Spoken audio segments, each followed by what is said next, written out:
Sometimes, the very thing you think is helping you survive is actually stopping you from growing. Let me tell you a story that will change how you see your life.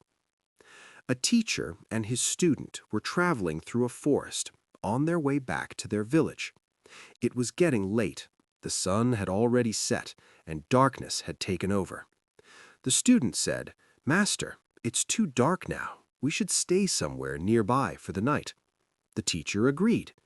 They found a small house in a nearby village and knocked on the door. A poor man opened it.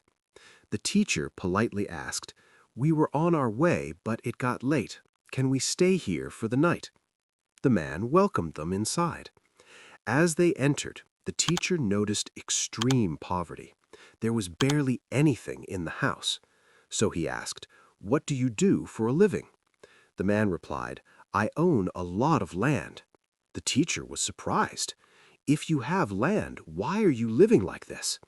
The man sighed and said, "The land is useless. People say it's barren. Nothing can grow there."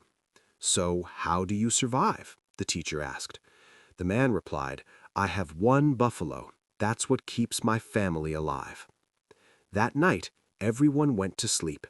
But in the middle of the night, the teacher woke up his student and quietly took the man's buffalo with them. They left. The student was shocked. "Master, what are you doing? That buffalo is his only source of income. How will he survive now?"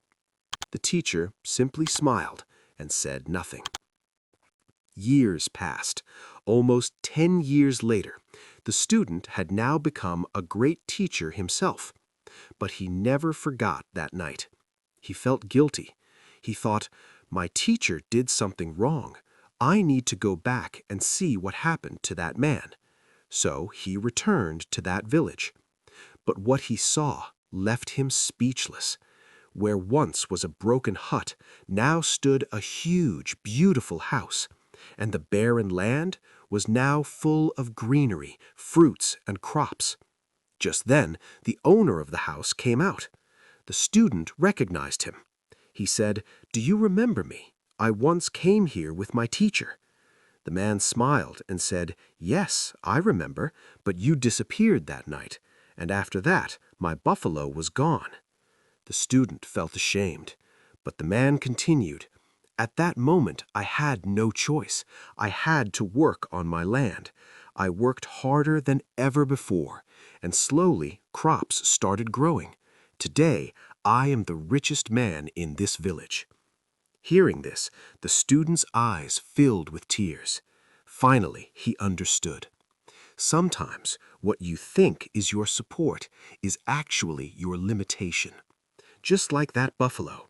It was feeding him, but it was also keeping him stuck. In your life, too, there might be something holding you back. It could be your comfort zone, your job, even people around you.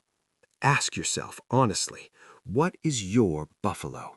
What is that one thing that is stopping you from growing? Because the day you let go of it, that's the day your real life begins. What if your anger isn't caused by people, but by your own perception? Let me explain with a powerful story. A young boy joined a school where there was one strict rule. Every student had to meditate for 30 minutes before class. The boy didn't know this. On his first day, he sat down to meditate, but within 2 minutes he became angry and opened his eyes. The teacher asked him to try again, but the same thing happened. The problem was simple. Whenever he tried to meditate, he got disturbed by the noise around him. After 3 days, he complained, "When people talk, I get angry. Please ask them to stay quiet." The teacher replied, "No matter where you go, people will disturb you. You don't need to control the world, you need to control yourself." The teacher suggested, "Go meditate near the river." The boy went there. It was peaceful. But soon a man with a dog passed by. The noise disturbed him again. More anger. This continued for days. Then he had an idea. "I'll go to the middle of the river. No one can disturb me there." He took a boat and went to the center. Finally, peace. Now he could meditate properly every day. But one day, while meditating, he heard splashing water. He opened his eyes. Another boat was coming toward him. He shouted, "Stay away, I'm meditating." No response. The boat came closer and hit his boat. Now he was furious. He jumped into the other boat and saw it was empty.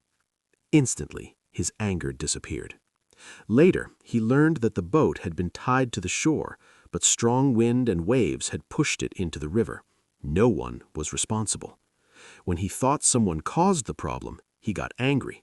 When he saw it as just a situation, he stayed calm.